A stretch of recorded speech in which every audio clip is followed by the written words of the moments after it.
Mental afflictions can be very damaging. They can be something which also can be very limiting and in some cases even fatal. Please like my videos, please subscribe to my channel, and please press the bell icon so that you get to know when my latest video has come. And to learn more and to find a video relevant to you, please do check out my videos list. Hello, namaskar and adab to all my friends from your friend Astrology and Guide Irfan. Once more with you from your very own channel, Astro Assurance. One phase where I'm slightly hesitant, I mean people are slightly hesitant to reach out and give data is on the mental afflictions.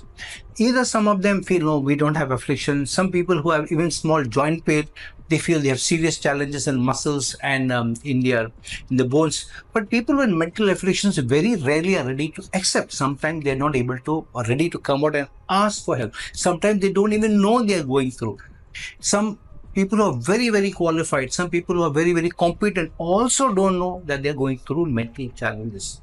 So I am seeking help from you so that you can share some of your data, some of the people who in your family have gone through mental challenges, have had challenges of suicide, have gone through depression, very high degree of emotionality, emotional breakdown, and share their data so that I can map that and use that to see placements of potential challenges which may come about so that I can warn people. And if people are going through a bad dasha and they've just started to feel that emotional, ups and downs, the roller coaster, then I can warn them things can come by. I can talk to families and say, you know what, please take care of your brother, take care of your spouse, take care of your child. They may show these potential and do this before you go through those challenges, because once you hit upon them, it becomes very difficult.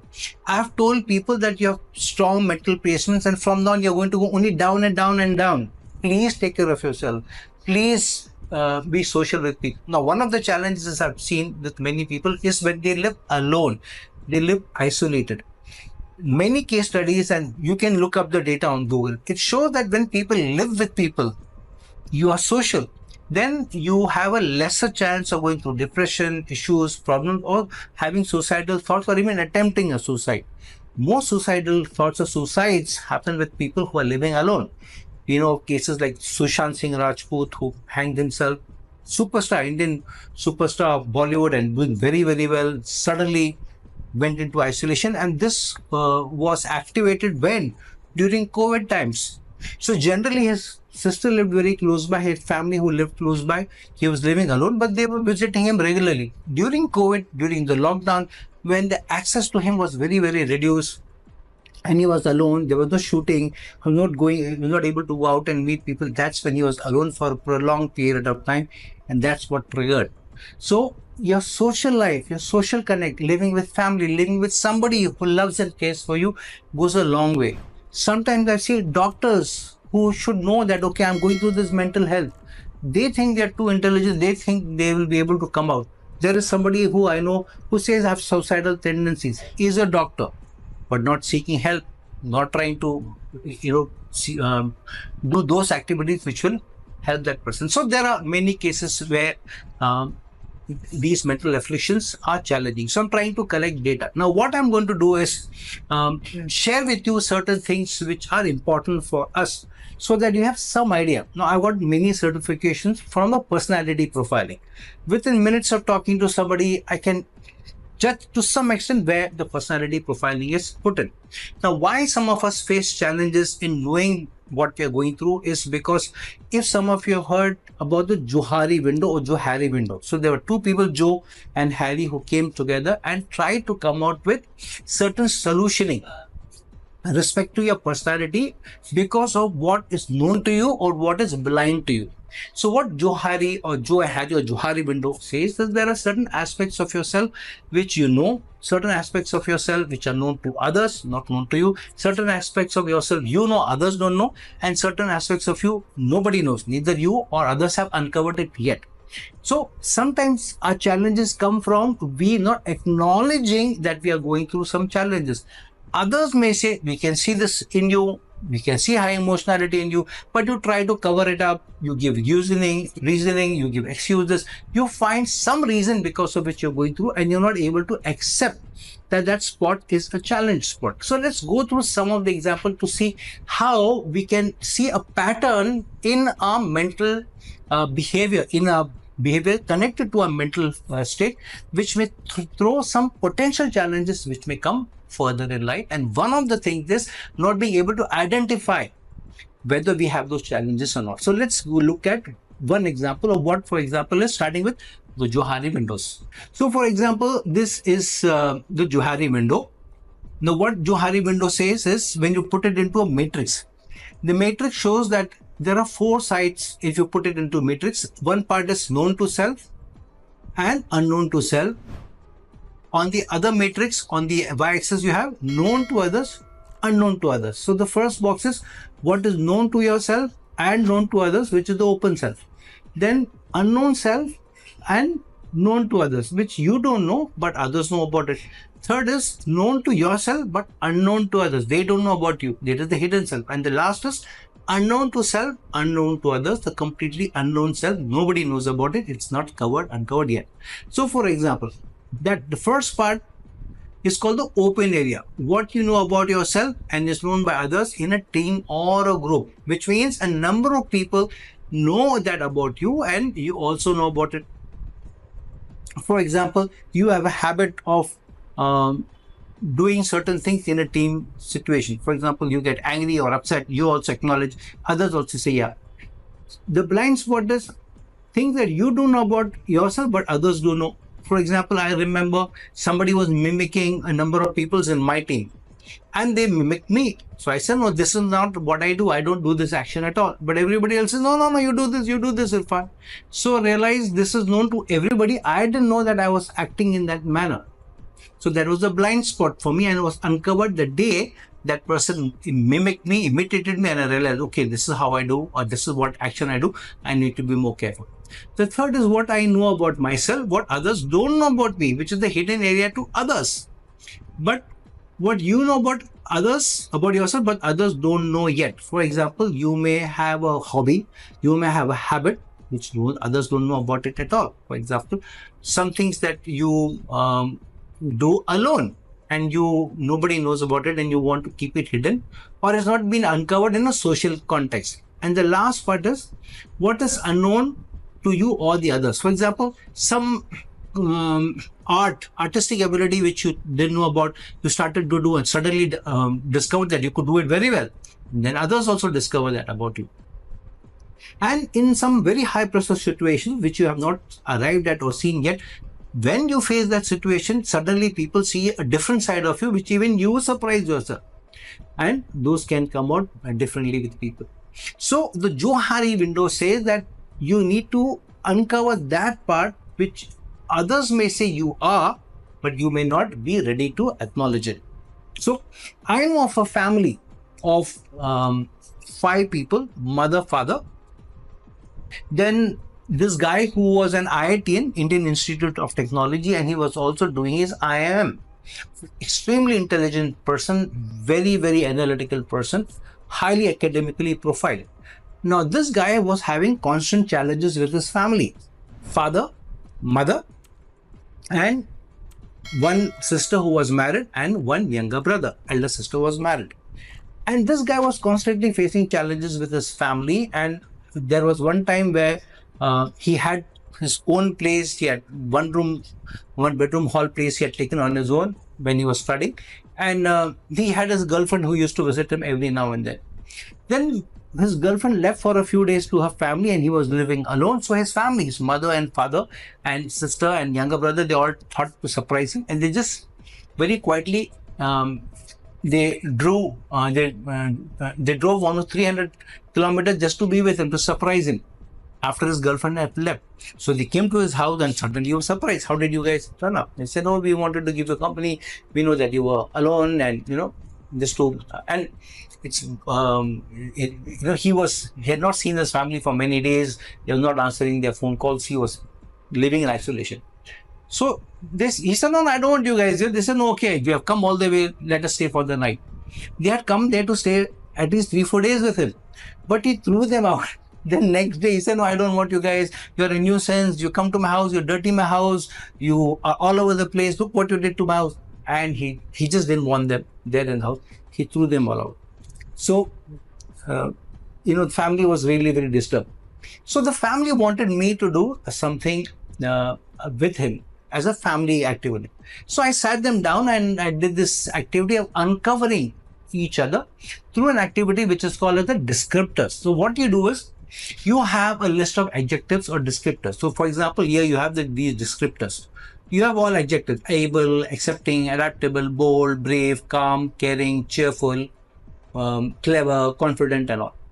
So what you ask is your family to fill in up in each one is family members is given a form, and they're asked to select from a list of all these adjectives. So if there are 100 adjectives you give, you ask them to select at least 20% of it, or 1/5, so they can choose. So you give them 100 adjectives, you tell them you select any 20 which you feel is closest to me.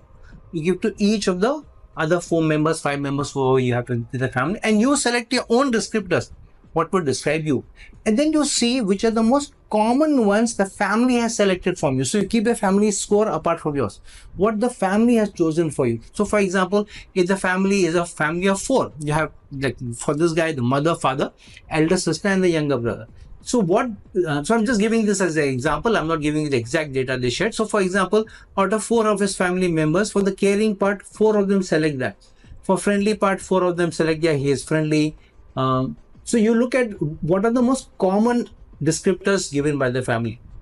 Then helpful, 3 people selected helpful, mature 3, organized 3, reserved 2 people out of 4 selected that he was reserved, spontaneous 2 people selected, wise 2 people selected, only 1 person selected that he is trustworthy. Now, when you add all the scores, they come to 24. So whatever the score you are getting, you add up all of them and you come out with percentages. If you get some point something, then you round it up to the closest one. If it's less than 16.5, then you bring it 16. But if it's 16.5 and above, like year 16.66, you round up to 17. So you add up all, roughly you around 100 you will get. So, but that percentage just tells you which is the higher percentage of your personality profile that others see you in as. So most of his family members did see him as caring, did see him as friendly. After that, slowly less, and then helpful, then mature, then organized, and then lesser reserved. Then how much he's reserved, even less, and even spontaneous. So these are not his exact scores. For his scores, reserved and wise came out to be higher, and trustworthy came out to be higher, but friendly, helpful, and mature came out to be lesser. In some things, it came out to be very lesser, which showed that he was being more isolated. So you work up the scores and then you map it or compare it with yours. So if you are giving yourself very high scores of being trustworthy, but 4 or 5 family members of you are not giving you that score, which means that is a score which you think you are, but they are not. So then you need to check why is 4 or 5 people's perception about you different from yours. So this could be a blind spot to them. Then you have something that you need to work about, that most of the people are not thinking you're trustworthy, but you have given yourself very high scores. So this could be a blind spot to you, which others people may not. So this throws up some personality issues or challenges of blind spot in you, which you are not identified yet. Then the other is something called the disc profiling. So why I'm giving you this example is that you use it. The first Johari window is something which you can work with your family, which will also tell you which are the areas which you assume you are, which others don't feel you are. Now the disc profiling is something, there are a lot of tools online also, but don't use these free tools because they are not very accurate. Now what this says is that you are somebody who has 4 aspects to your personality. There is a dominant part, there is a conscientious or the compliance part. You can use either of these 2 terms. Then the third is the influencing part, and the fourth is steadiness. So you will get something more of and something less of. So if you are more dominant and more conscientious, then you will have a certain profile aspect. If you are more dominant and influential rather than the other 2, then you will have a certain degree of personality aspect coming out. If you're more influencing and steadiness, then another third. conscious and steadiness, then another aspect. So that's why it is DISC, dominance, influencing, conscientious or compliance, and steadiness or stability. So what it throws up is, if you have high degree, for the dominance part, if you have high degree of D, high dominance, then you are somebody who can be driven, ambitious, strong-willed. If you have low D, then you can be unobtrusive, conscious, unagreeable. And these are some personalities which have high Ds, Gordon Ramsay, Steve Jobs, and all. If you have high influencing skills, then you can be very highly enthusiastic, warm, and persuasive. If you have low I, then you can be more logical, matter of fact, and incisive. Steadiness aspect or stability, if you have high S, then you can be loyal, relaxed, passive, and patient. If you have low S, then you're impulsive, eager, flexible, and restless. On the fourth part, compliance or compliant part or conscientious part, if you have high C, then you are either detail-oriented, conventional, exacting. If you have low C, then you are arbitrary, unbending, unsystematic. So based on that, there is, if you have high D and high C compliant, then you are more task-oriented. If you have high dominance and high influential skill, then you're more outgoing. If you have more influencing and steadiness, then you're more people-oriented person. But if you have more compliance and steady, then you're more reserved and reflective. So what is generally seen that in this part, somebody who has high C and high S, and they come out as being more reserved and reflective, these people I have seen generally show up more mental trauma. They also show sometimes, this is not exact figures, but I'm telling you, I'm talking about my study, what I have seen in the data I've collected so far.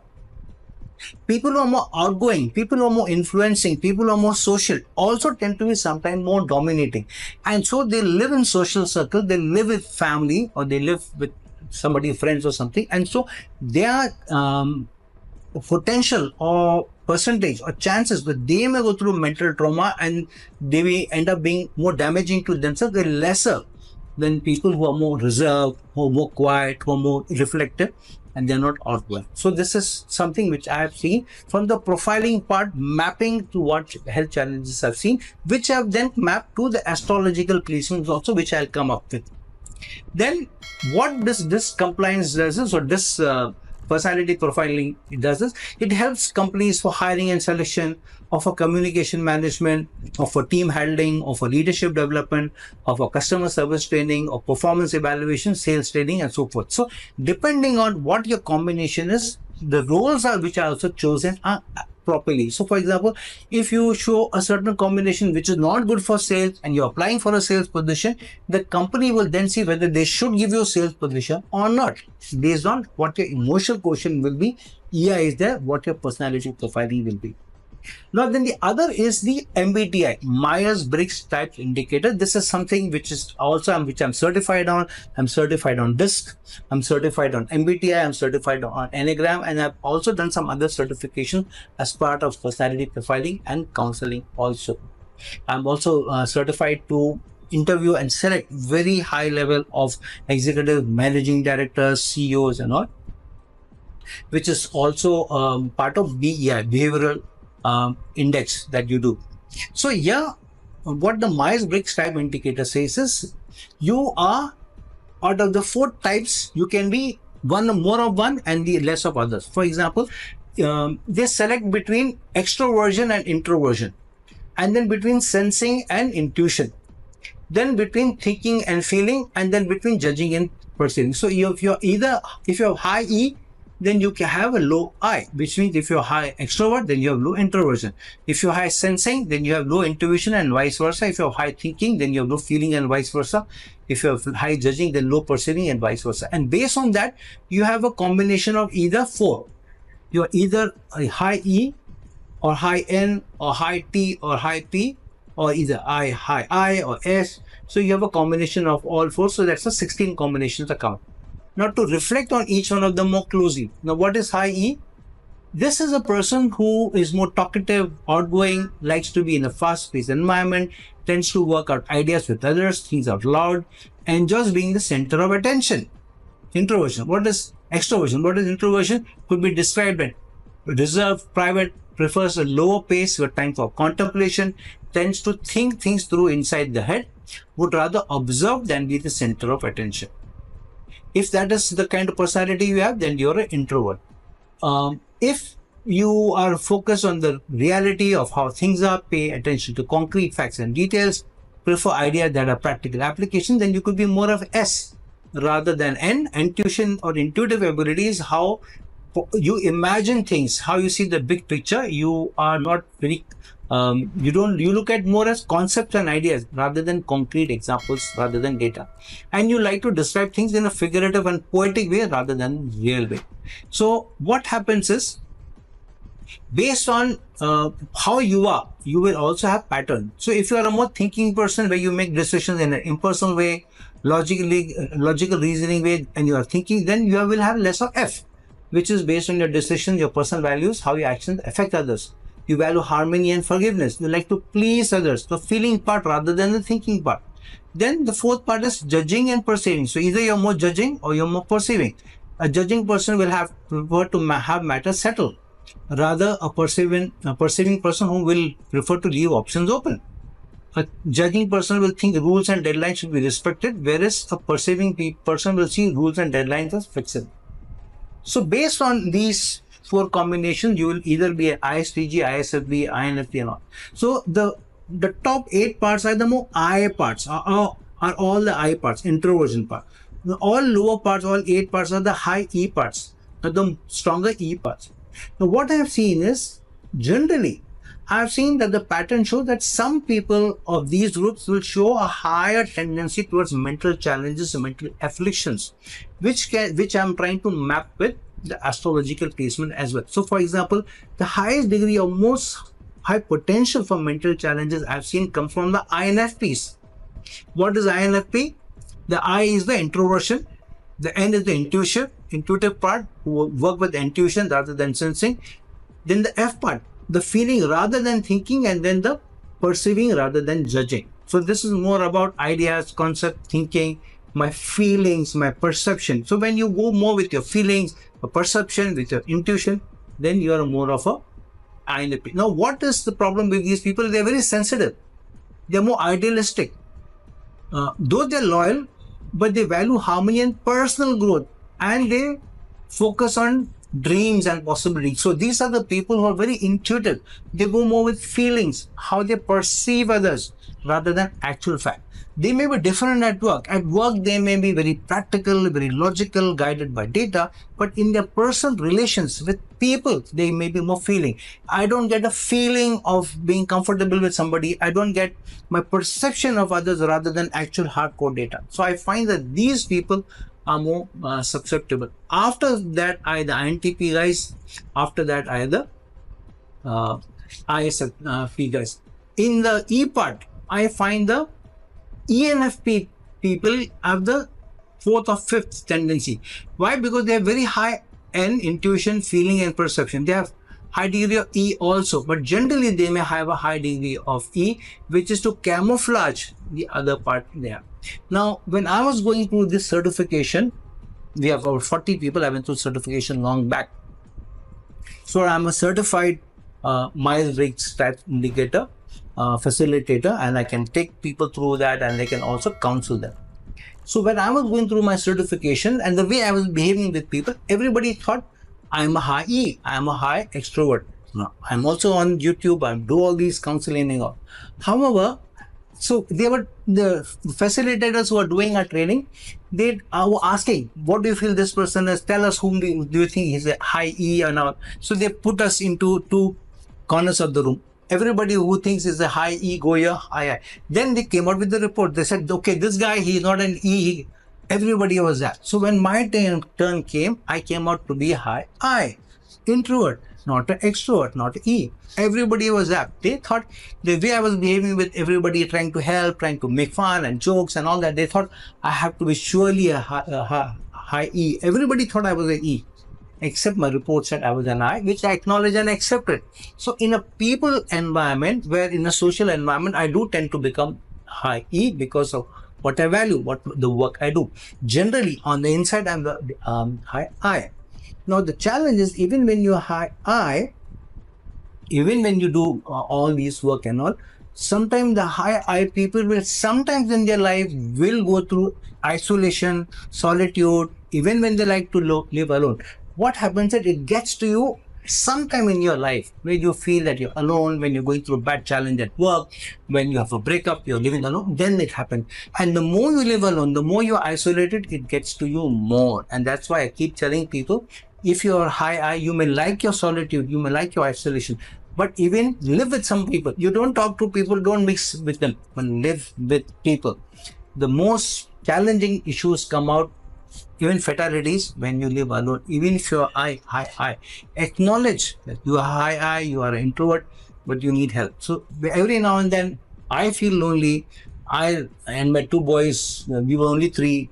Elder son, he went abroad. He's abroad with his spouse. My younger son was with me, but he was always locked up in his room, and I got fed up and I said, you go and live with your cousins, because I don't want you to be locked up in your room. So he went to live with his aunt, that he has cousins his age, so that his social life at least is better, rather than dealing with me. So now, because I live alone since many months, I am feeling that, okay, I need to be with somebody. I need to find a partner. There's a lot of pressure from my family also. Find somebody who you can be with.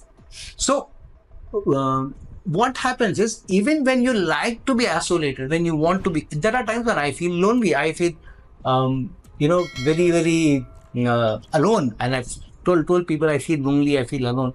So somebody makes a video call, somebody talks to me, somebody tries to come over, and all that happens. But at least because I'm aware of what mental health is, what are the patterns, I can take care of myself.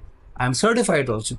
But there are many people who may be doctors in something else. There may be engineers, there may be IITs, yet they don't know the pattern. They're not able to see, so they are not able to seek help. I was able to call my family members or friends and say, I feel very lonely and isolated. So they start calling me, they talk to me, and they send me some videos, call me over.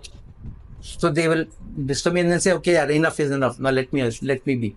So I can handle those things even when I'm alone. And I am an introvert. I am a high. Some of you may not be. So check where you stand in terms of your profiling, where you stand in terms of the unknown areas to you, where you stand in terms of the patterns of emotionality, of isolation, of mental challenges, high degree of challenges coming with your family, your spouse, with at work. And then see whether you're going through a roller coaster, ups and downs, because of which your work is suffering, your social life is suffering, your family life is suffering, your conjugal life is suffering, because we don't deserve to be in that situation. Now, what is the biggest culprit connected to all this? One is the moon. Now, what is the biggest culprit with moon? If moon is afflicted, then the birth nakshatra ruler is also afflicted. The conjunct planet is also afflicted, and the sign lord, in which sign moon is also afflicted. So if moon is in a certain nakshatra and if moon is afflicted, then the nakshatra lord is also afflicted. For example, if moon is debilitated, moon gets debilitated in Scorpio. But there are three nakshatras which are part of Scorpio. The nakshatras are Vishaka, Anuradha, and Jyeshtha, ruled by Jupiter, ruled by Saturn, and ruled by Mercury. Now, if moon is the Anuradha nakshatra, ruled by Saturn, it is not a bad nakshatra, so the challenges are lesser. However, if moon is either in Vishaka or in Jyeshtha, the other mind planets, and I've said this in many videos, the three mind planets are Mercury, Jupiter, and moon. If all three have some or the other challenges, then you will have mental issues or challenges or emotionality or depression on one time in your life. If any two are afflicted, strongly afflicted also, yet you may go through, but the damage may not be as strong unless they are in bad doshas or yogas.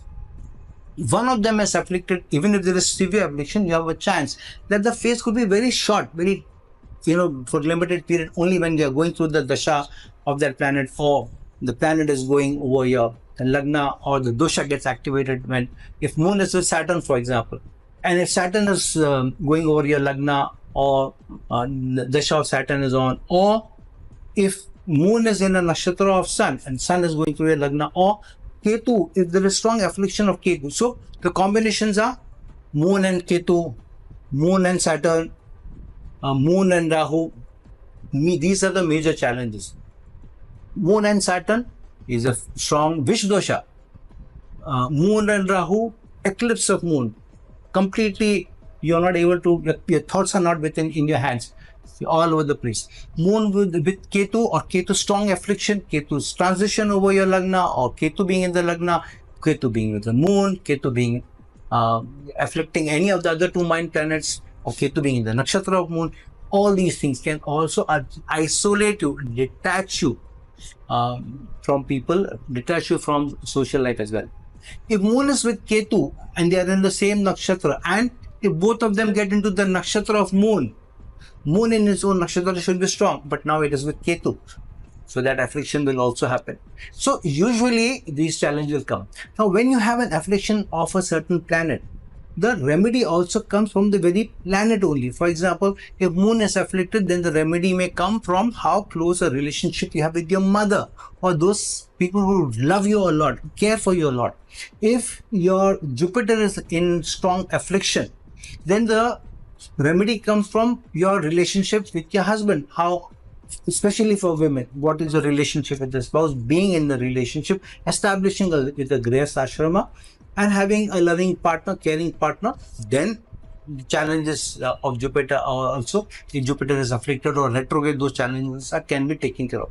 So Mercury is strongly afflicted, then being with younger people, being in a good social circle, being with cousins, friends, that is a strong remedy if your Mercury is also afflicted. If any two of them are afflicted, for example, Moon is debilitated, Mercury is retrograde, then you have a challenge. Moon cannot be retrograde, we know. But if Moon is in strong affliction, in debilitation, when Jupiter is retrograde, that can also be a problem. So any of the three mind planets getting afflicted, you have a challenge. And then if other mixes also get in, Vish dosha, Shrapit dosha, Angar Karka dosha, any of these doshas, even a Guru Chandal, Rahu and Jupiter, where Jupiter is also retrograde, may also be a challenge. So the remedies will also come from the relationships that you have, and improving that relationship to improve the affliction and not go through that affliction. Then some houses also play a part. Moon being in the 8th house, Moon being in the 12th house, while Moon is debilitated or Moon is strongly afflicted, where the Lagna Lord is also afflicted, then there is a challenge. So the Moon's nakshatra, while Moon is in debilitation, is an absolute giveaway for very tough placements and a retrograde planet. If Ketu also gets into the mix of any of the 8th or the 12th houses, then too there is a challenge. Jupiter on Moon be going into the 6th, 8th or the 12th house, any of these two getting into any of these houses, where one of them is either debilitated or combusted or in a bad dosha or retrograde, for example Jupiter retrograde, then again there is a challenge. And there is a strong karmic debt towards the planet, especially for men and women. Jupiter or Venus going retrograde, there is a strong karmic debt. Till you overcome that karmic debt, you will not find peace, you will not be able to overcome this. If Mercury is retrograde, then understanding will be a challenge. Continuous misunderstanding will be, wrong decision will be taken, wrong analytical decision will be taken. If Rahu gets into any house, then you will make mistakes in identifying the right people. Usually what happens, for example, if Rahu gets into the 10th house, then you have a high hunger for a higher, better materialistic results from that house. Rahu gets into the 5th house, then you want a very good looking spouse, very handsome spouse, very caring spouse. You're not settled for something lesser in your mind. Wherever Rahu is placed, you want more of that.